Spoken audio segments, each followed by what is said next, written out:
भक्तों, हम दुर्गा जी के नवे रूप माँ सिद्धिदात्री की कथा सुनाने जा रहे हैं। आप इस कथा को ध्यानपूर्वक प्रेम पूर्वक सुने, और अगर आपको कथा अच्छी लगे तो आप अपने मित्रों को, स्वजनों को शेयर करना ना भूलें। हमारे YouTube चैनल श्री नारायण प्रसादम को जरूर सब्सक्राइब करें, जिससे आने वाला नोटिफिकेशन आपको प्राप्त हो सके। तो हम आपको सिद्धिदात्री की कथा सुनाने जा रहे हैं कि सिद्धिदात्री कौन है और इनकी क्या महिमाएं, भक्तों को इनकी सेवा करने से क्या लाभ प्राप्त होता है, तो किस तरह से इनकी सेवा करनी चाहिए और इसकी क्या सवारी है, किसका भोग लगाएं, ये सब हम आपको कथा में बोलने जा रहे हैं। ध्यानपूर्वक सुने। माँ दुर्गा जी की नवी शक्ति का नाम सिद्धिदात्री है। ये सभी प्रकार की सिद्धियों को देने वाली है। मार्कंडेय पुराण के अनुसार अणमा, महिमा, गरिमा, लघमा, प्राप्ति, प्रकाम्य, ईशत और वसत, ये 8 सिद्धियां होती हैं। ब्रह्मवैवर्त के पुराण के अनुसार ये जो है श्री कृष्ण जन्मखंड में यह संख्या 18 बताई गई है। इनके नाम इस प्रकार हैं: अणमा, लघमा, प्राप्ति, प्रकाम्य, महिमा, ईश्वत्व, वसत्व, सर्व कामा वास्याता, सर्वज्ञत्व, दूरश्रवण, पर का यह प्रवेशन, वाक सिद्धि, कल्प वृक्षत्व, सृष्टि, सहारण, सामर्थ्य, अमृतत्व, सर्वान्य कवत्व, भावना, सिद्धि, ये 18 जो है का सिद्धियों का ब्रह्मवैवर्त पुराण में लेख आया है। माँ सिद्धिदात्री भक्तों और साधकों को ये सभी सिद्धियां प्रदान करने में समर्थ हैं। देवी पुराण के अनुसार भगवान शिव ने इनकी कृपा से ही इन सिद्धियों को प्राप्त किया था। इनकी अनुकंपा से ही भगवान शिव का आधा शरीर देवी का हुआ था। इसी कारण वह लोक में अर्ध नारीश्वर नाम से प्रसिद्ध हुए।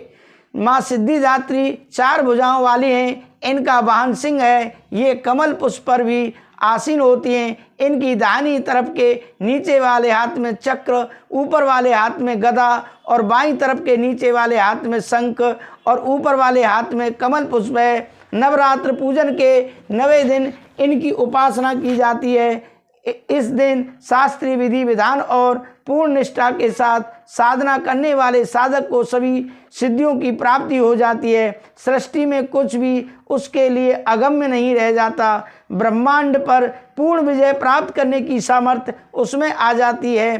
प्रत्येक मनुष्य का यह कर्तव्य है कि वह माँ सिद्धिदात्री की कृपा प्राप्त करने का निरंतर प्रयत्न करे, उनकी आराधना की ओर अग्रसर हो। इनकी कृपा से अनंत दुख रूप संसार से निर्मल रहकर सारे सुखों का भोग करता हुआ वह मोक्ष को प्राप्त कर सकता है। 9 दुर्गाओं में माँ सिद्धिदात्री अंतिम है। अन्य 8 दुर्गाओं की पूजा उपासना शास्त्रीय विधि विधान के अनुसार करते हुए भक्त दुर्गा पूजा के 9वें दिन इनकी उपासना में प्रवृत्त होते हैं। इन सिद्धिदात्री माँ की उपासना पूर्ण कर लेने के बाद भक्तों और साधकों की लौकिक पारलौकिक सभी प्रकार की कामनाओं की पूर्ति हो जाती है। लेकिन सिद्धिदात्री माँ के कृपा पात्र भक्त के भीतर कोई भी कामना शेष बचती नहीं, जिसे वह पूर्ण कामना करना चाहे। वह सभी सांसारिक इच्छाएं, आवश्यकता और स्पर्शाओं में से ऊपर उठकर मानसिक रूप से माँ भगवती के दिव्य लोकों में विचरण करता हुआ उनके कृपा रस पीयूष का निरंतर पान करता हुआ विषय भोग शून्य हो जाता है। माँ भगवती परम सानिध्य ही उसका सर्वस्व हो जाता है। इस परम पद को पाने के बाद उसे अन्य किसी भी वस्तु की आवश्यकता नहीं रह जाती। माँ के चरणों का यह सानिध्य प्राप्त करने के लिए हमें निरंतर नियमनिष्ठ रहकर उनकी उपासना करनी चाहिए। माँ भगवती का स्मरण, ध्यान, पूजन हमें इस संसार की असारता को बोध कराते हुए वास्तविक परम शांति दायक अमृत पद की ओर ले जाने वाला है। माँ सिद्धिदात्री का जो मंत्र है वह है: या देवी सर्वभूतेषु माँ सिद्धिदात्री रूपेण संस्था नमस्तस्यै नमस्तस्यै नमस्तस्यै नमो नमः। मैं पुनः दोहराता हूँ: या देवी सर्वभूतेषु माँ सिद्धिदात्री रूपेण संस्था नमस्तस्यै नमस्तस्यै नमस्तस्यै नमो नमः। इस मंत्र का आप आसन पर बैठ करके जाप करें, कम से कम 1 माला जाप जरूर करें। भक्तों, अगर आप सिद्धिदात्री की साधना, प्रार्थना, आराधना करते हैं तो आपको फिर कोई चीज़ की आवश्यकता नहीं रहेगी। आप सभी विषय भोग, सभी चीज़ों से परे हो जाएंगे। आपको फिर आगे कुछ ऐसी अभिलाषा नहीं रहेगी कि मुझे और चाहिए और चाहिए, ऐसा कुछ भी नहीं आपके लिए फिर शेष है।